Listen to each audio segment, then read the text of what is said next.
시청자 여러분 안녕하십니까? 포커스 이 사람의 김가람입니다. 도서관은 우리 문화생활의 중심지이자 지식의 보고죠. 특히 장안 공공도서관은 새롭게 신축한 건물을 통해 더욱 쾌적하고 좋은 환경에서 책을 볼 수 있도록 준비하고 있습니다. 오늘은 최용관 장안 공공도서관장님 만나 자세한 이야기 나눠보겠습니다. 관장님 안녕하십니까? 예, 안녕하세요. 네, 신축한 장안 공공도서관이 곧 개관을 앞두고 있습니다. 그래서 현재 휴관 중이라고 들었는데요. 개관은 언제고 또 가장 눈에 띄게 달라지는 점은 무엇일까요? 예, 개관은 저희들이 한 연말쯤 임시 개관을 할 것 같습니다. 여러 가지 지금 건축은 거의 다 됐지만 관련 그 준공이나 인허가 문제 때문에 연말쯤 저희들이 임시 개관을 해서 아마 내년 봄에는 어떤 개관식을 하게 될 것 같습니다. 그 새로 지은 도서관의 어떤 가장 큰 특징은 아무래도 그 기존 도서관에 비해서 좀 쾌적하고 편안한 어떤 휴게실이랄까 그런 자료실 공간을 이용자들한테 제공할 수 있고, 그다음에 또 장난감 도서관이 새로 신설이 됩니다. 그래서 그 장난감 도서관하고 도서관의 상호 시너지 효과를 얻을 수 있는 그런 환경이 될 것 같습니다. 이렇게 신축한 곳으로 이전하게 되면 이제 많은 변화가 있을 것 같습니다. 변화에 앞서 현재 장안 공공도서관의 도서 보유 수 현황과 프로그램, 또 역사가 궁금합니다. 저희들은 현재 한 7만 360권 정도 이렇게 소장하고 있고요. 저희들 장안도서관은 1997년도에 개관을 했습니다. 개관을 해서 운영하다가 약 2004년도에 민간 위탁을 시작했습니다. 그래서 그 서천문화원들을 통해서 2011년까지 운영하다가 저희들 그 전북대학교에서 2012년도에 저희들이 위탁 운영을 맡게 되었고, 지금 2018년 현재까지 계속 운영하고 있습니다. 저희 장안도서관은 운영하는 프로그램이 저희들은 이제 인문학 프로그램을 중점을 둬서 기리의 인문학이랄까 각종 인문학 강연을 시행하고 있고요. 그다음에 어린이 독서 모임 등을 시행하고 있습니다. 네, 기리의 인문학 공모 사업이 6년 연속 선정됐다고 들었습니다. 예. 자세한 내용을 좀 설명해 주시죠. 예, 기리의 인문학 사업은 그동안에 그 인문학 강연이 강의실에서 딱딱하게 이렇게 강의만 듣는데, 그걸 현장에서 발로 뛰면서 그 현장을 체험하고 강의와 연관된 그런 장소를 찾아가는 그런 좀 흥미있게 역사 문화를 배울 수 있는 그런 장을 마련해서 기리의 문학 프로그램을 시작했는데요. 제가 와서 보니까 그 지역의 어떤 역사 문화를 알아야 지역 주민들도 자긍심을 갖고, 그다음에 지역에 대해 이해를 하면서 어떤 정주 여건이라 그런 걸 할 때 좀 도움이 될 것 같더라고요. 그래서 저희들이 기리의 인문학 사업을 선택과 집중 원칙 하에 기리의 인문학 사업을 정해서 계속 공모를 했는데요. 그래서 저희들이 하다 보니까 한 6년 연속 이렇게 공모사업 당선되게 됐습니다. 구체적으로 한 프로그램을 하나 설명해 주시죠. 좀 다 이해가 쉬울 것 같습니다. 예.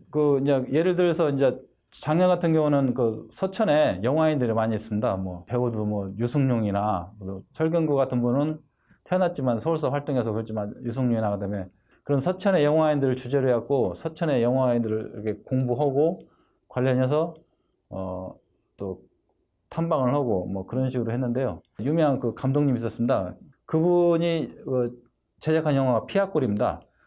빨치산 영화인데 그 빨치산 영화와 관련해서 저희들이 또 지리산 피아골 굉장히 유명하지 않습니까? 거기를 직접 탐방해서 거기 얽힌 이야기를 듣고, 또 우리가 그 빨치산 얘기하면 또 지리산 태백산맥도 굉장히 유명하지 않습니까? 조정래 선생님. 그 조정래 선생님 쓴 그 태백산맥을 한 문학관 있지 않습니까? 태백산맥 문학관 관련해서 문학관 가서 그 소설에 나오는 지리산 빨치산 얘기를 또 되새겨보고, 그런 식으로 해서 이 기리의 문학이 진행되고 있습니다.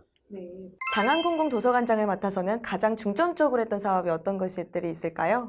저희들은 이제 제가 처음에 와서 보니까 그동안 사실 민간위탁이 경비 절감에 치우쳐갖고 여러 가지 문제가 있더라고요. 그래서 저는 와서 쾌적하고 편안한 열람 환경을 조성하기 위해서 그런 여러 가지 써야 될 경비는 확실히 쓰면서 이용자들한테 쾌적하고 안락한 그 열람 공간을 제공해서 노력했고요.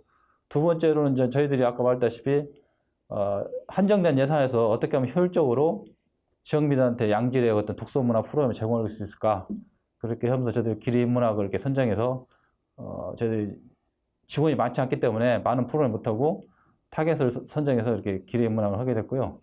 그 다음에 이제 저희들이 또 이 도서관이 사회 문화기관이고 교육시설인데, 이 도서관이 잘 만들고 운영되면 지역사회의 어떤 그 도시 재생 효과를 거둘 수 있습니다. 도시 재생에서 굉장히 큰 역할을 하거든요. 그래서 관련 사례가 뭐 네덜란드도 있고 영국도 있고 일본도 있는데, 그래서 저희들은 뭐 자그마하나 거창하지 않지만 저희 도서관이 그런 도시 재생에 쇠락해가는 장항을 활성화시키는 그런 역할을 할 수 있도록 남대로 이렇게 여러 가지로 생각을 하고 있습니다.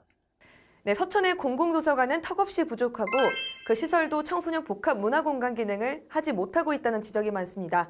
어떻게 보시나요? 예, 그 일정 부분 그러면 공감을 합니다. 그래서 사실 도서관이 유럽이나 미국 같은 데는 학생들이 방과 후에 도서관에서 숙제도 하고 자기 공부도 하고 그다음에 그 일정한 공간에서 이렇게 자유스럽게 놀이도 하고 이렇게 시간을 보내거든요. 근데 저희들은 청소년들이 끝나고 나서 바로 학원을 가고 그렇지 않습니까? 그래서 일정 부분 공감을 하고 그런 시설이 필요해야 되는데, 다만 이제 문제점이 뭐냐면 공공도서관이 이제 이용층이 다양하다 보니까 어린 시설도 있어야 되고 청소년 시설도 있어야 되고 성인 시설도 있어야 되고 그러다 보니까 이게 좀 복합문화 공간이어서 좀 규모가 좀 있어야 되는데, 이런 군 단위 도서관에서는 그런 것을 공간을 마련하기 예산 문제 때문에 쉽지 않기 때문에 그런 부분에서 좀 아쉽다고 생각하고 있습니다. 그 신축 도서관에도 장난감 도서관, 또 수유실 등을 새롭게 설치해서 유아와 아동을 배려한 공간이 생긴다고 들었습니다.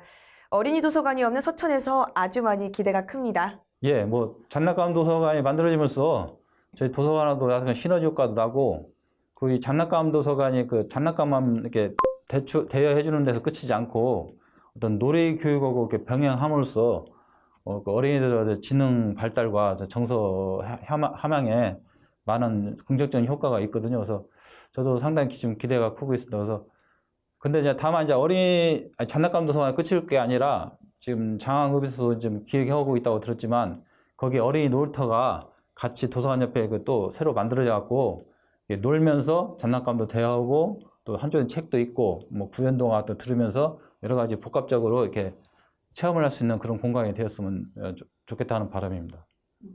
그럼 규모 면에 있어서는 기존 도서관에 비해서 이제 신축했을 때는 어느 정도 규모가 커지는 겁니까? 저희들이 한 뭐 1075제곱미터에서 1450제곱미터 늘어났는데요.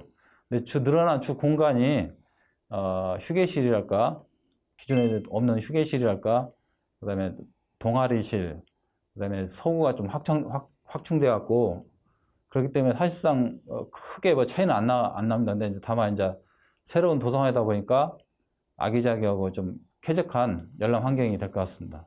네. 그럼 이제 개관을 하게 되면 어떠한 프로그램을 또 진행을 하고 싶으십니까?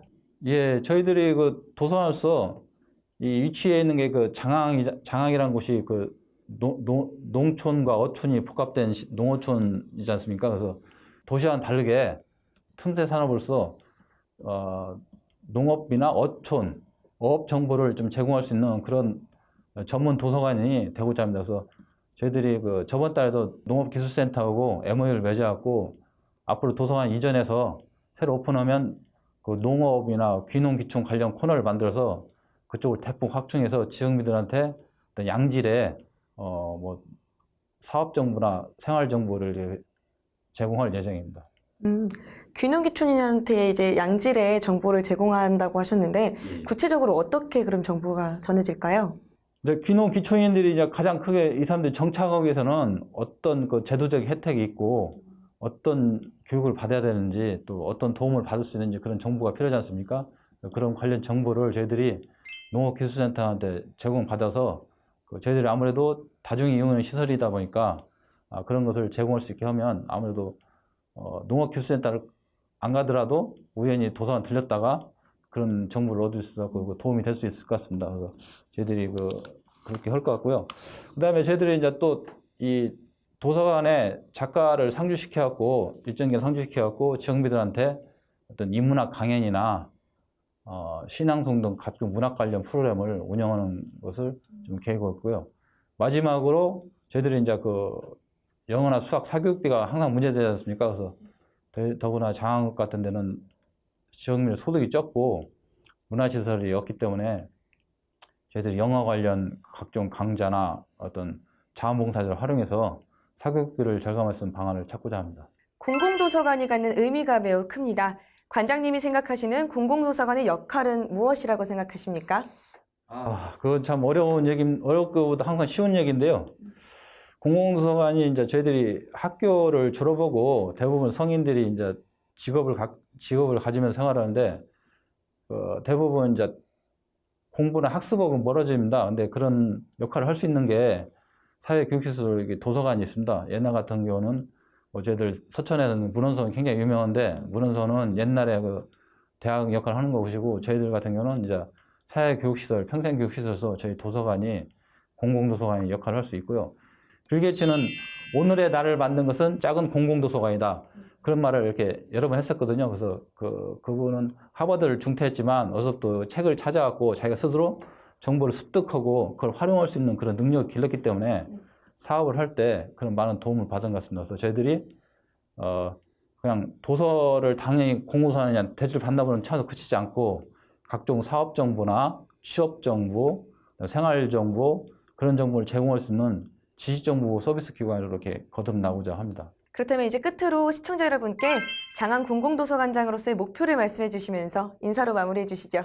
예, 뭐 좀 전에 그 공공도서관 역할하고 비슷한데요. 저희들이 사회교육시설이자 평생교육시설로서 이 농어촌의 어떤 농어촌에 살면서 느끼는 어떤 지식 격차랄까, 그다음에 그 IT 격차 이런 게 있습니다. 그래서 이런 것을 해소하는데 또 저희 공공도서관 일정한 역할을 하고 있을 수 있거든요. 그리고 아까도 말씀드렸다시피 마지막으로 꼭 그 장안을 활성화시키는 도시 재생을 할 수 있는 어떤 한 축으로서 저희들이 중요한 역할을 할 수 있다고 생각합니다.